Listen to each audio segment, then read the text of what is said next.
Assalamualaikum. I hope you all are doing well and great. Welcome to Math Series by Muhammad Zulkarnain, and this is lecture 3 of Calculus 1 series और Math series. So आज के lecture में हम basic rules की बात करेंगे जो कि हमारे पास डेरिवेटिव्स के होते हैं. So there are so many basic rules, so interesting as well. So इन पर आते हैं. पहला बेसिक रूल कांस्टेंट के लिए. कांस्टेंट का डेरिवेटिव हमेशा ज़ीरो होता है. अब हम डेरिवेटिव को अगर विद रिस्पेक्ट टू एक्स लेना हो उसको डी ओवर डी एक्स लिखते हैं, और अगर हमने सिंपल मतलब डेरिवेटिव हम कहें किसी भी रिस्पेक्ट से हम ले सकते हैं तो वो हम उसको डी की फॉर्म में लिखेंगे.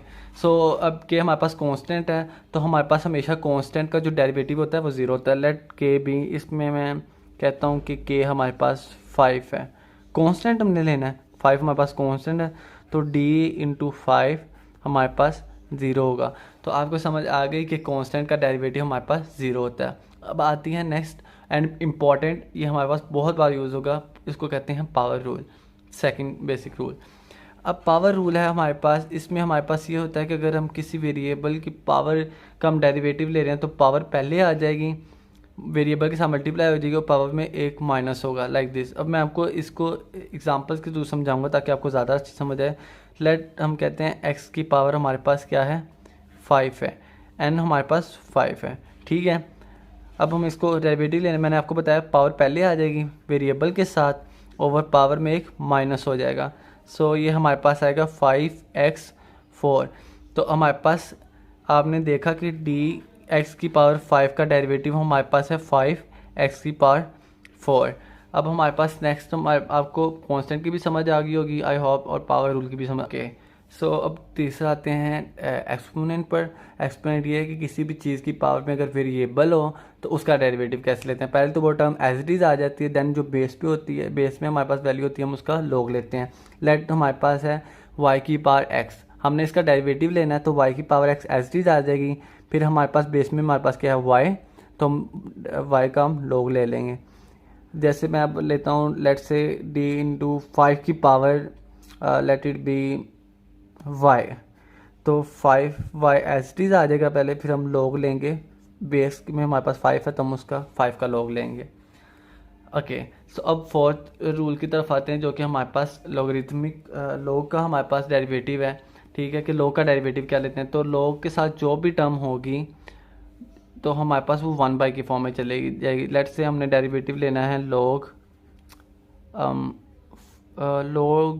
लेट से y का. log y का मैं अगर डेरिवेटिव लूँ तो मैंने अभी बताया वो 1 की फॉर्म में चली जाएगी, तो वो हमारे पास 1 की फॉर्म में हमारे पास आ जाएगी. अब हम आते हैं सम रूल पर. Sum rule is like to be really important.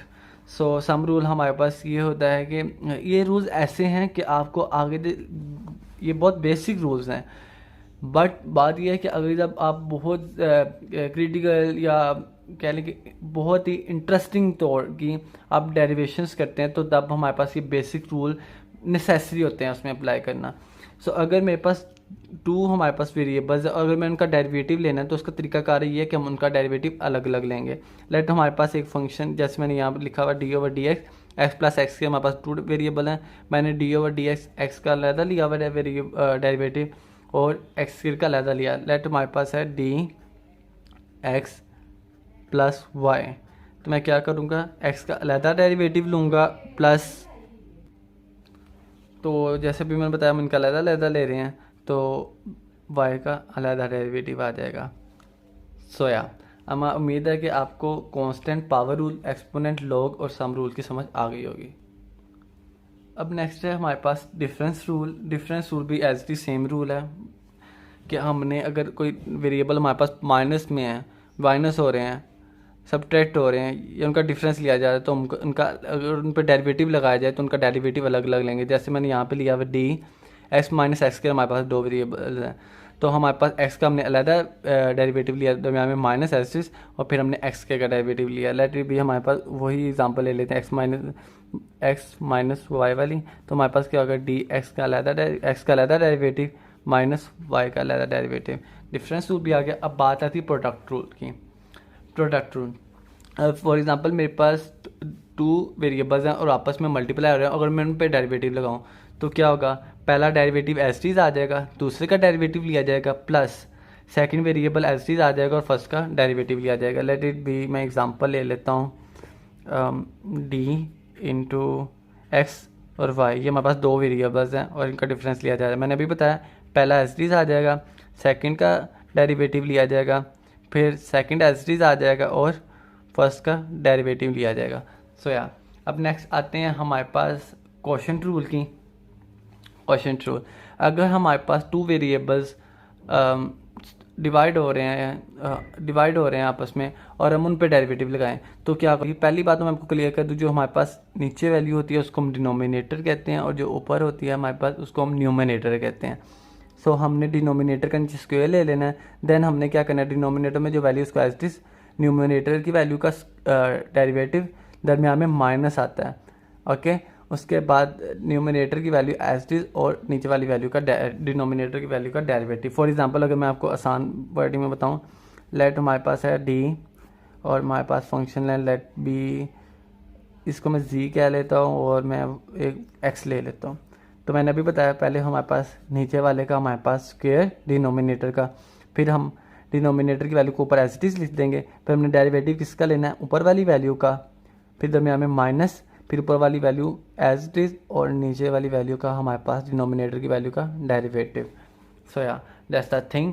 अब हमारे पास आते हैं हम इन वैल्यूज़ पे जिनका हमने डेरिवेटिव लेना है इनको, राइट, ओके। सो हमारे पास ट्रिग्नोमेट्रिक जो हमारे पास होते हैं हम इनका डेरिवेटिव कैसे लेते हैं, तो साइन एक्स का डेरिवेटिव भी आपको जाहिर बात है आपको याद रखना पड़ेगा। सो साइन एक्स का डेरिवेटिव हमारे पास कोस एक्स होता है, कोस एक्स का डेरिवेटिव हमारे पास माइनस साइन एक्स होता है, सीकेंड एक्स का डेरिवेटिव हमारे पास सीकेंड एक्स टेन एक्स होता है, कोसीकेंड एक्स का हमारे पास derivative minus cosecant x cot x होता है, टेन एक्स का डेरिवेटिव हमारे पास सेकेंड स्क्वायर एक्स होता है और कोट एक्स का डेरिवेटिव हमारे पास माइनस कोसीकेंड स्क्वायर एक्स होता है। अब हम आप कंफ्यूज होंगे, कुछ में माइनस आ रहा है कुछ में माइनस नहीं आ रहा है। इसकी भी एक आसान सी ट्रिक मैं आपको बताता चलूँ, वो ये कि जो हमारे पास ट्रिग्नोमेट्रिक वैल्यू सी से स्टार्ट हो रही हैं, जैसे कोस एंगल भी इनको कहते हैं, ट्रिग्नोमेट्रिक एंगल सी से स्टार्ट हो रहे हैं, उनके साथ माइनस आ रहा है। आप देख सकते हैं सी कोस सी से स्टार्ट हो रहा है, इसके साथ माइनस आ रहा है, उसके बाद कोसेकेंड सी से स्टार्ट हो रहा है, इसके साथ भी माइनस आ रहा है इसके डेरिवेटिव के साथ, और कोट भी हमारे पास सी से स्टार्ट हो रहा है, उसके डेरिवेटिव के पास डेरिवेटिव के हमारे पास माइनस हमारे पास साथ आ रहा है। सो या उम्मीद है आपको इन चीज़ों की समझ आ गई होगी। अब हम एग्जांपल पे चलते हैं। हर एक लेक्चर के कॉन्सेप्ट को क्वेश्चन पे अप्लाई करने से हमारे पास वो ज़्यादा क्लियर होता है।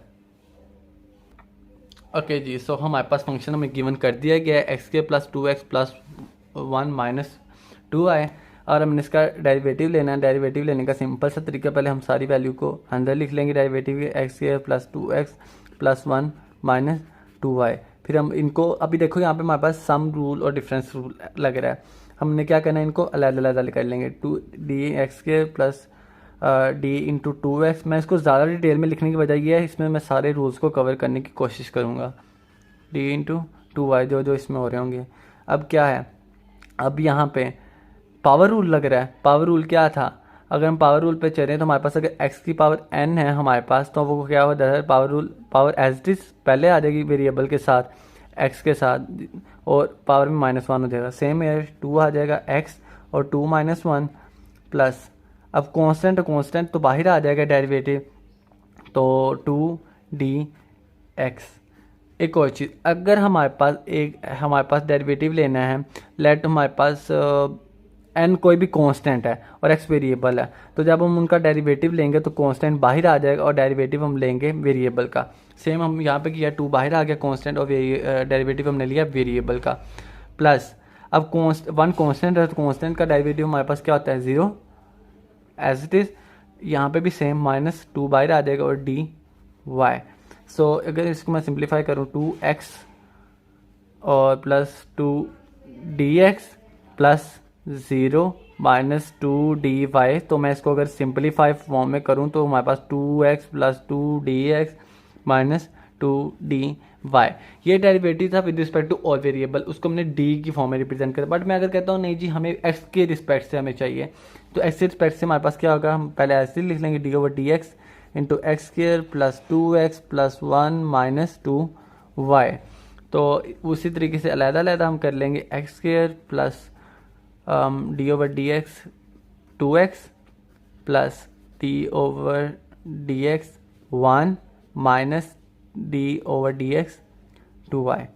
अब एक और चीज़, यहाँ पे वही सेम हमारे पास पावर रूल लगेगा, मैं इसको डायरेक्ट लिख रहा हूँ plus 2d over d x plus ये कांस्टेंट है 0 हो जाएगा।